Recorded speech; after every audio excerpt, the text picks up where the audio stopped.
Assalamualaikum warahmatullahi wabarakatuh. Selamat pagi. Semangat pagi. Semangat bermain. Berjumpa lagi. Bertemu lagi.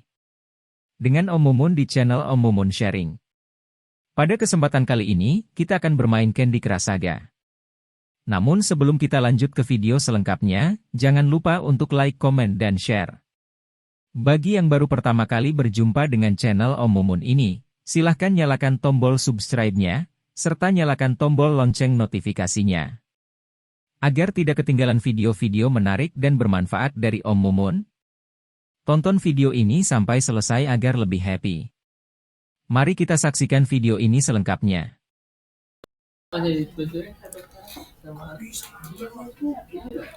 Vendor aja si Jumlah sama provider si net itu lempar-lempar. Iya.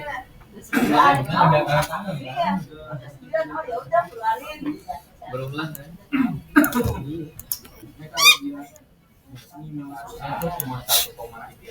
Nomor. Jadi dipakai apa? Dipakai apa? Di admin itu.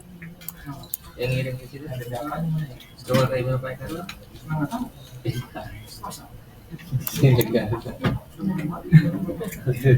Ada yang buat yang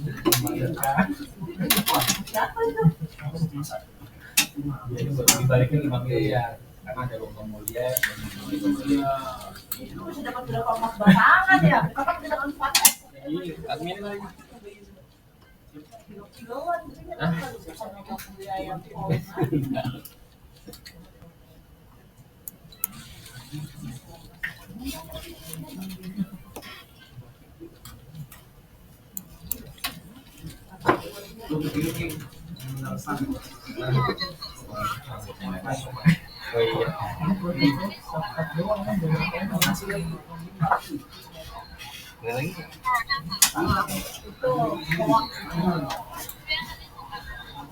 terakhir. Jadi kakakku jangan sampai kakak gak dapat. Aku baru mulai tulis yang paling banyak di dunia ini ya Mekah dan Madinah. Betul? Betul? Coba kakak di kita. Lampung, objek wisatanya apa?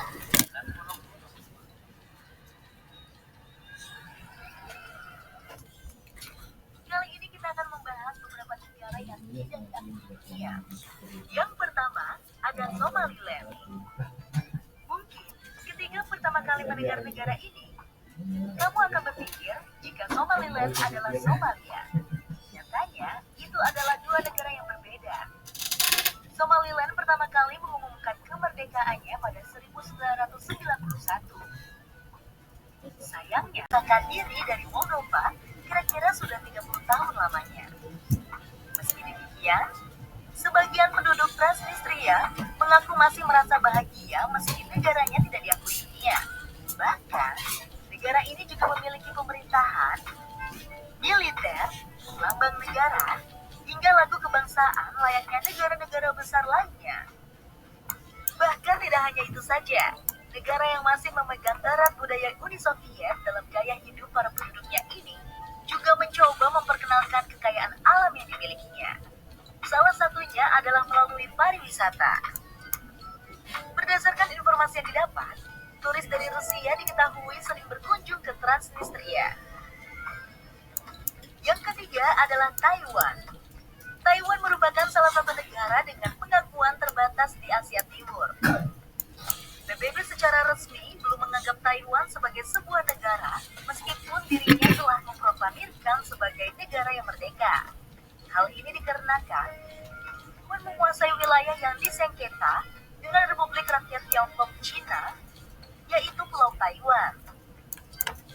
China memandang Taiwan yang pemerintahannya dibentuk secara demokratis sebagai salah satu provinsinya, serta menunggu penyatuan kembali Pulau Taiwan dan China daratan. Namun, Taiwan mengklaim kemerdekaan mereka dan menyatakan diri sebagai negara yang berbeda. Dengan demikian, hanya sekitar 25 negara yang mengakui Taiwan sebagai negara yang merdeka. Saat ini, Indonesia tidak secara resmi mengakui Taiwan sebagai negara karena mengadopsi kebijakan satu Tiongkok yang secara resmi hanya mengakui Republik Rakyat Tiongkok atau China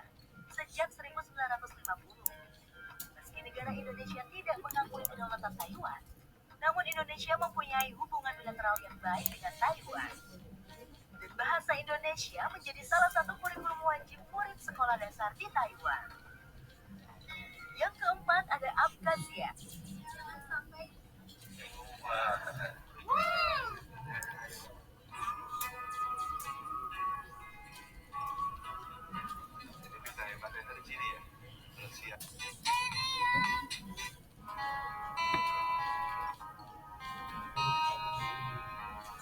Biarlah waktu yang menjawab. Biarlah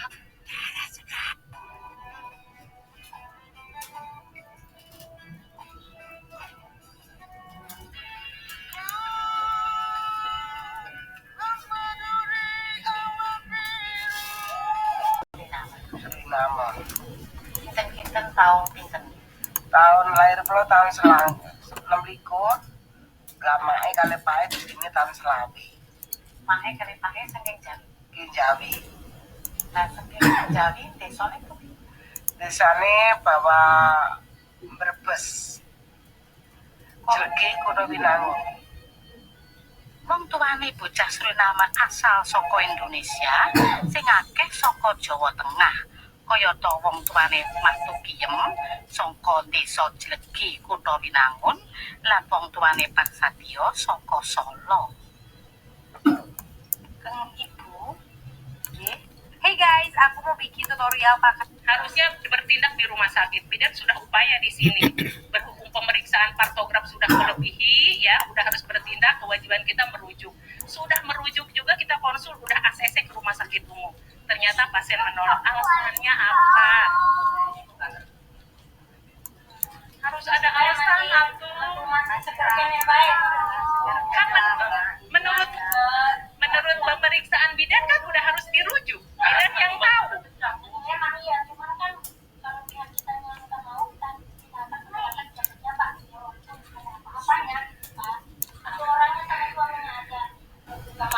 Alasannya apa, Mas Chandra? Biaya punya BPJS.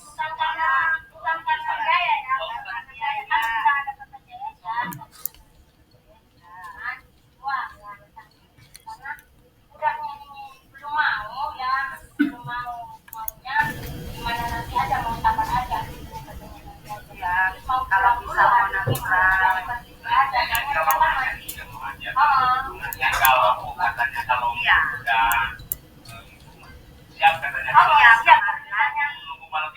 Ama nggak mau ini, soalnya ini harusnya sekarang. Kalau ada apa-apa nggak mau tanggung jawab ya, hanya harusnya kan sekarang dirujuknya.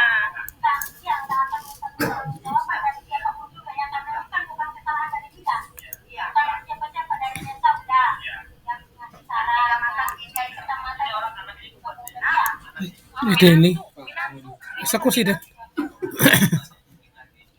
Itu yang di luar, kalau ibunya mau rumah sakit.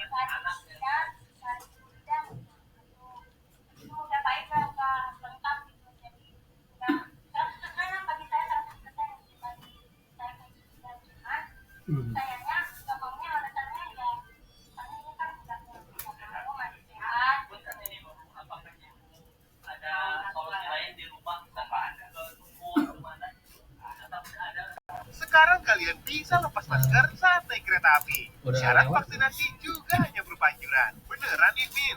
Iya, ini setelah Kemenhub mengeluarkan SE 17 tahun 2023 tentang prokes pelaku perjalanan kereta api di masa transisi endemik COVID-19. Ayo disimak baik-baik ya, biar nggak salah. Cerita ini kejadian sekitar tahun 99. Ada seorang supir taksi, kita sebut aja namanya Minarto ya. Dia tuh Sudah, dong. umurnya hampir 40-an. Dan Saset orang. ini supir taksi yang gara-gara kebutuhan keluarga dia tuh narik taksi nggak cuma siang tapi malam-malam juga buat tambahan buat dia dan keluarganya gitulah. Karena ya dia juga seorang kepala keluarga gitu loh. Nah gara-gara itu jadi ya otomatis malam-malam Mas Minarto ini suka keliling-keliling nyari restoran. Nah di suatu hari Minarto ini bawa taksi keliling malam-malam ke daerah sekitar Cawang, dan sampailah dia dapat satu penumpang malam-malam, ngeberhentiin taksinya dia dan masuklah seorang bapak-bapak. Dan bapak ini minta dianterin ke daerah Jakarta Barat. Dianterin, gak ngobrol, gak apa, dan singkat cerita hampir sekitar jam 11-an malam sampailah mereka berdua itu di satu tempat, dan tempatnya tuh di daerah ujung Jakarta Barat, dan daerahnya tuh kayak udah mau deket banget ke Tangerang gitu loh, ke ujung Jakarta. Ini daerah tuh daerah Kalideres gitu. Nah tapi si bapak ini tuh minta turun di daerah yang sepi banget, bisa dibilang kosong, kanan kiri juga kayak rumput ilalang dan kebun-kebun gitu. Jadi si bapak ini nggak turun di depan rumahnya dia, tapi di jalanan yang kosong dan sepi ini. Bapak ini turun, dia ngasih uang, dan mulai jalan lah tuh dia menjauh. Mas Min ini nggak ngeliat apa-apa, dia bahkan si bapak ini udah turun, Mas Min langsung cabut aja gitu. Karena ya Mas Min mikir yang penting gue udah dapet, gue langsung cabut.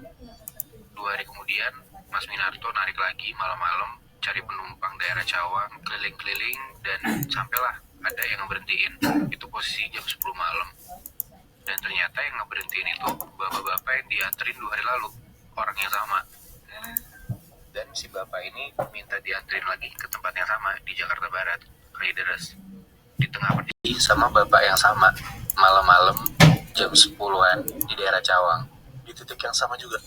Di titik yang hampir sama, nggak persis sama ya, cuman ya di sekitaran daerah situ. Nah tapi bedanya si bapak-bapak ini nggak minta dianterin ke Kalideres. Kemana, Pi? Tapi dia minta dianterin ke daerah Cibubur. Di perjalanan aman-aman aja, dari Cawang itu Mas Min masuk tol, terus keluar tol Cibubur, jalan lurus terus, dan sama kayak 2 perjalanan sebelumnya, mereka berdua kebanyakan diem, nggak ngobrol, nggak apa gitu. Mobil jalan lurus terus ke kawasan yang makin lama makin sepi dari rumah-rumah, dan sekitarnya tuh kayak kosong lah bisa dibilang. Udah sampai Cibubur tapi udah itu di daerah Cibubur tapi masih ke arah kayak Keranggan gitu loh. Dan sampai di tujuan itu tempatnya juga kayak yang di Kalideres itu yang gue bilang, kebun-kebun, tanah kosong gitu. Dan si bapak ini minta diturunin di situ juga, bukan rumah gitu loh, tempat dimana dia minta diturunin. Waktu itu si bapak itu turun, dia ngasih duit segala macem, gak ngomong apa-apa, dan Mas Min pun juga ya udah aja gitu, maksudnya bukan nganterin orang buat dapet duit ya, dia udah dapet duitnya gue cabut, dia mikir gitu. Besokan harinya seperti biasa, Mas Min nyari setoran malam, dan benar-benar untuk keempat kalinya dalam seminggu Mas Min ketemu bapak yang sama di daerah Cawang. Bapak ini masuk, duduk lagi, dan tiba-tiba si bapak ini bilang ke Mas Min, kayaknya kita ketemu lagi ya. Iya nih Pak, kata Mas Min gitu. Ditanya sama Mas Min, ke Kalideres atau Cibubur Pak? Bapaknya bilang, Cibubur aja, lagi ada urusan di sana. Dari situ untuk pertama kalinya mereka ngobrol lumayan banyak tuh, dan si bapak ini akhirnya ngasih tau namanya. Cerita ini kejadian sekitar tahun 99. Dulu orang barat kalau dia menghitung, dia menggunakan simpuan. Ya, di Keraton Surakarta Adiningrat. Singkat cerita, rumah ini dibeli oleh pihak swasta, dan karena ada satu kasus tertentu, kemudian rumah ini disita oleh negara. Kemudian oleh negara diserahkan kepada pemerintah kota Solo untuk dikelola. Saat ini dalam Susunan ini menjadi rumah kebudayaan, bisa dipakai untuk foto pre-wedding, acara-acara seni dan budaya. Silakan menuju tempat ini dan melihat keindahan masa lalu lewat dalam Joyo Kusuman. Gara-gara tindakan konyol ini, satu kota nge-fly berjamaah. Warga Tangerang yang berlokasi 25 km dari ibu kota Jakarta dilaporkan menderita sakit kepala dan pusing setelah menghirup asap yang disebabkan dari pemusnahan 3 ton ganja sitaan senilai $1 juta yang dimusnahkan dengan cara dibakar. Pemusnahan ganja sebanyak 3,3 ton di lapangan Polsek Palmerah, Jakarta Barat itu membuat pusing warga yang ikut menyaksikan pemusnahan barang haram tersebut. Inilah satu hal yang paling bikin tekuk jidat dan tidak bisa membuat orang berkata apa-apa lagi. Disebutkan pula nih bahwa kepulan asap dari ganja itu menyebar ke seluruh lapangan. Bahkan asap dari hasil pembakaran ganja itu juga masuk ke rumah-rumah warga yang ada di samping lapangan. Beberapa petugas sudah bersiap dengan memakai masker, sementara warga dan wartawan tidak mempersiapkan diri sehingga asap terhirup di mereka. Saat pembakaran ganja tersebut, asapnya memang mengarah ke atas, namun saat angin bertiup, aroma ganja menyebar hingga tercium dan terjadilah nge-fly berjamaah. Nah gimana nih, apakah kalian salah satu warga yang nge-fly berjamaah pada saat itu? Gara-gara tindakan konyol ini, satu kota nge-fly berjamaah. Warga Rumah gue bocor, yang nanti gue betulin. Sudah tempat murah cuma $2,5 juta. Kenapa? Ada harapan. Ya. Saya udah pulang tadi.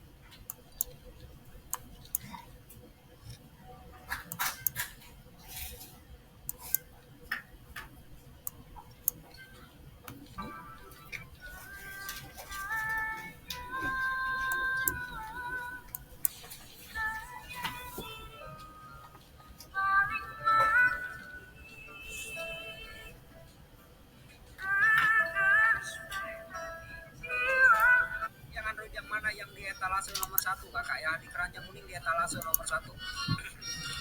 Silakan untuk yang lainnya yang mau tanya-tanya.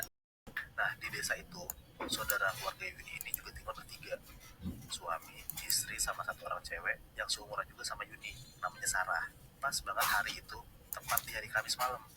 Jam malam Jumat kan. Singkat cerita, nah sekitar jam 12-an malam, semua satu rumah udah pada tidur. Yuni tuh gak bisa tidur, Nah, karena dia lapar. Dia mau ngebangun orang rumah gak enak. Akhirnya dia keluar tuh ke rumah makan buat cari makanan. Ternyata makanan rumah mereka kosong, habis semua. Karena Yuni juga tahu ada warung yang buka 24 jam. Akhirnya Yuni mutusin buat keluar rumah buat beli makan. Beli makanan di warteg itu. Nah, sekitar jam 12 malam, Yuni jalan ke warteg itu, dan ternyata warteg itu buka, Nah, dan emang sepi pengunjung gitu, lagi sepi kayaknya malam itu. Pas dia masuk ke dalam wartegnya nih, kosong, penjaganya nggak ada. Yuni manggil lah kayak, "Misi Pak, Bu," berkali-kali dipanggil sama Yuni, tapi gak ada yang nyaut sama sekali nih. Sampai akhirnya Yuni mau keluar tuh, karena ya wartegnya lagi sepi kan, mungkin gak ada orangnya kan. Nah, pas dia balik badan, akhirnya ada orang yang nyaut dari dalam. "Maaf Mbak, lama, mau pesan apa?" Ternyata yang ngejaga tuh ibu-ibu. Ya udah tuh Yuni beli makanan, dan si ibu itu ngambilin. Ibu yang ngomong, "Ini Mbak makanannya." Nah, Yuni ini fokus banget makan karena dia lapar banget kan. Dia nunduk tuh, liatin makanannya aja semua. Pas lagi fokus makan, dia tuh merasa kayak di depan dia, kayak di balik kaca warteg makanannya itu, kayak ada orang berdiri gak gerak-gerak dan berdiri diam aja gitu. Akhirnya nengok si Yuni ke depan. Pas Yuni nengok, ternyata dia ngeliat si Yuni diem aja, ngeliatin Yuni sambil siap-siap juga. Bener-bener kayak patung sambil senyum ngeliatin Yuni gitu loh. Dan mau beli merindingnya, dia tuh mikir kayak, ini kenapa aneh, gue lagi makan, kenapa diliatin sama ibunya. Pas Yuni juga curi-curi pandang ngeliatin ibunya, akhirnya si ibu tuh langsung masuk ke dalam warteg. Lanjutlah si Yuni makan lagi. Pas Yuni lagi makan, dia denger minat di dalam warteg itu, berarti di belakangnya juga kan, kayak ada orang komat kamit. Dia tuh nggak tahu kayak suara orang ngaji atau orang komat kamit, pokoknya tuh ngomong kayak bahasa Jawa. Tiba-tiba minat dari balik etalase kaca makanan itu, si Yuni lihat ada sundel bolong berdiri gede banget, langsung ngomong tiba-tiba gitu loh. Pas lagi berdiri, si sundel bolong tuh ngomong kayak, "Enak Mbak makanannya." Di situ tuh Yuni langsung bangun, dia tuh langsung lari keluar warteg, dan dia tuh udah gak mikirin soal bayar lah. Pas dia keluar warteg, di seberang warteg itu kan ada kuburan kan. Dia nengok ke arah kuburannya. Pas dia nengok ke arah kuburannya, dia tuh ngeliat kayak banyak banget pocong berdiri di depan kuburan itu. Oh shit.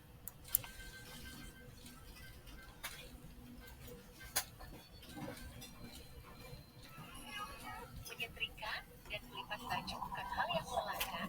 Kalau punya mesin ini, kenalin nih mesin canggih yang bisa menyetrika dan melipat baju secara otomatis.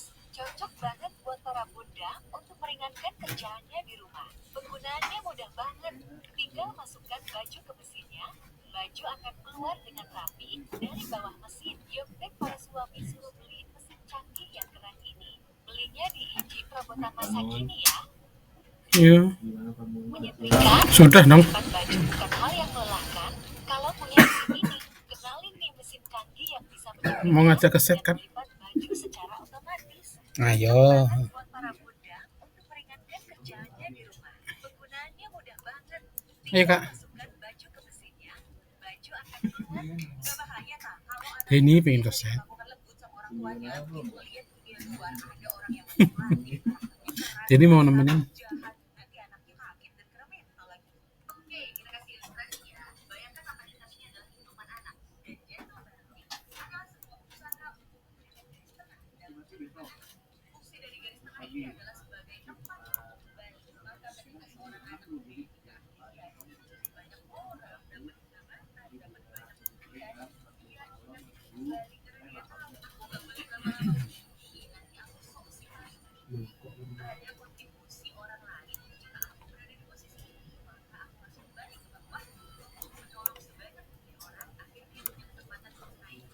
Demikian juga kalau keadaan hidupnya sedang tidak baik-baik aja, dia ketemu sama orang yang manipulatif dan karakternya gak baik, namanya berkhianat, pacar yang selingkuh. Pas mau berkereta secara berkala, pengguna MRT juga dianjurkan untuk tetap membawa cairan pembersih tangan atau mencuci tangan secara berkala. Ia warganya sendiri timnas Malaysia sepi peminat, supporter Malaysia lebih memilih tonton laga timnas Indonesia kontra Argentina. Lalu bagaimana reaksi para netizen Malaysia? Pertandingan timnas Malaysia diprediksi tiket yang dijual hingga Kamis 8 Juni 2023 hanya terjual 2.080 tiket. Padahal penjualan tiket pertandingan sudah dilakukan jauh-jauh hari. Bahkan tiket sudah bisa dibeli pada hari Kamis 1 Juni 2023 lalu. Mengutip dari akun media sosial NFA Malaysia, para pendukung timnas Malaysia menentukan jadwal pertandingan yang digelar bukan di hari weekend. Selain itu, lawan yang didatangkan untuk menjajal Harimau Malaya itu memiliki peringkat FIFA yang tidak terlalu jauh berbeda. Seperti yang diketahui, saat ini Malaysia berada di 138 ranking FIFA, sedangkan untuk melawan Solomon berada di peringkat 134 FIFA. Untuk tim yang akan dijajal di pertandingan kedua, yaitu Papua Nugini, berada di peringkat 149 FIFA. Peringkat yang tidak terlalu jauh itu menjadikan bahan hinaan para supporter Malaysia, dan hal itu bisa terlihat dalam unggahan terbaru Malaysia. Baguslah dapat lawan yang sepadan, kabupaten versus kabupaten, untuk mendongkrak ranking FIFA. Semangat Malaysia, semoga mendapat kemenangan dan kebanggaan. Cobain sambal yang harganya 200.000. Sambal Anda 5, aku pesannya di Afrika kok. Gak ada minyak-minyak yang tumpah-tumpah, gak ada kotor-kotor, semuanya bersih, rapi banget. Wangi kan? Wangi. Coba ya, langsung pakai telur goreng aja.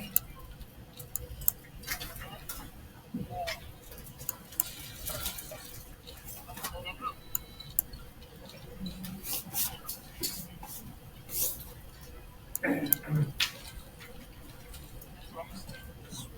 Lumayan loh, pedes loh. Telur ya.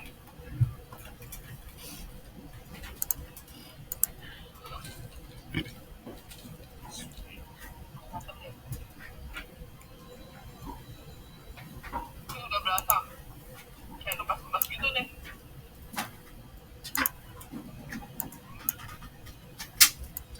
Ini cocok buat yang suka rasa yang clean ya, jangan cuma terlalu asin, kalau bumbunya terlalu tinggi lagi pas banget. 200.000 memang agak mahal, tapi ini banyak banget isinya padat. Jadi oke lah.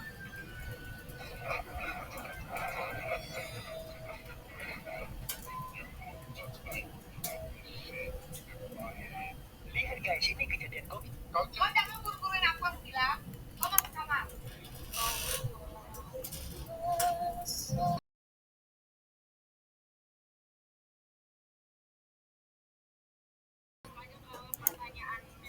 Hai guys, jadi sekarang kita berada di Laut Merah. Tadi cerita lo di Jogja ada kesulitan juga. Jadi tahun 2012 ada satu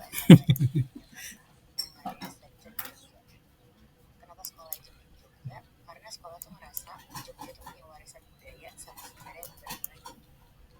Tapi masuk Indonesia kalau misalkan Iya bener, kayak kalau nggak Jogja Bali kan. Jadi yang study tour pada tahun itu tuh siswa kelas 8, berarti kelas 2 SMP.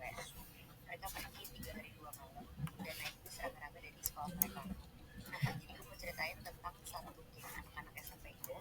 Mereka laki-laki semua, ada 3 orang, namanya Dani, Ojen, sama Rizky. Mereka tuh terkenal kayak paling lucu di SMP-nya itu, kayak rame banget anaknya, terus suka bercanda. Pokoknya dia dan mereka tuh sepi banget di sekolah. Akhirnya ada juga hari dimana sekolah mereka tuh berangkat ke Jogja. Dan di Ojen sama Rizky itu satu bis. Mereka berangkat dari kira-kira jam 10 malam.